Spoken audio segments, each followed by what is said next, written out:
CM Revanth Reddy కోటి మంది మహిళలను కోటీశ్వరులను చేయడమే తమ ప్రభుత్వ లక్ష్యమని స్పష్టం చేశారు.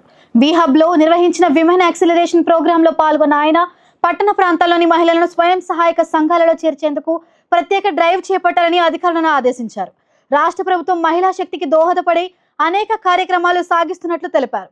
చైనా భారత యుద్ధం, 1971 పాకిస్తాన్ యుద్ధ సమయంలో భారత మహిళా శక్తి ప్రపంచానికి చూపించిన ఘనతను ఆయన గుర్తు చేశారు. ఆర్టీసీ బస్సుల్లో మహిళలకు ఉచిత ప్రయాణం, సోనియమ్మ నజరానా, మహాలక్ష్మి పథకం వంటి సంక్షిప్త కార్యక్రమాలు ప్రభుత్వం అమలు చేస్తున్నట్లు చెప్పారు.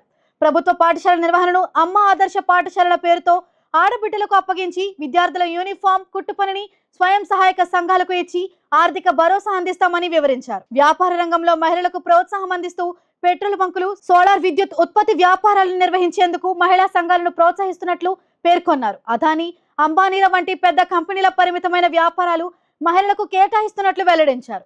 శిల్పారామంలో స్వయం సహాయక సంఘాల ఉత్పత్తుల ప్రదర్శనలకు స్టాల్స్ కేటాయించినట్లు తెలిపారు. స్వయం సహాయక సంఘాల సభ్యుల సంఖ్యను 1,00,00,000కి పెంచాలనుకోవాలని కోరిన సీఎం మహిళలకు పూర్తి ప్రోత్సాహం అందిస్తామని హామీ ఇచ్చారు. దేశంలో భారీ కార్పొరేట్ కంపెనీలకు ఇచ్చే అప్పులు తిరిగి చెల్లించకపోవటం, ఆడబిడ్డలకు ఇచ్చే అప్పులు సక్రమంగా చెల్లించబడుతున్నాయని తెలిపారు. ప్రస్తుతం 1000 మెగావాట్ల సోలార్ విద్యుత్ ఉత్పత్తి వ్యాపారాన్ని మహిళలకు అప్పగించామని, అవసరమైతే మరిన్ని అవకాశాలు ఇవ్వడానికి సిద్ధంగా ఉన్నామని స్పష్టం చేశారు. అంతేకాక రాష్ట్రానికి వచ్చే అతిథులకు స్వయం సహాయక సంఘాల ఉత్పత్తులను బహుమతులుగా అందిస్తామని, మహిళా శక్తిని ప్రోత్సహించడమే ప్రభుత్వ విధానమని ఆయన అన్నారు.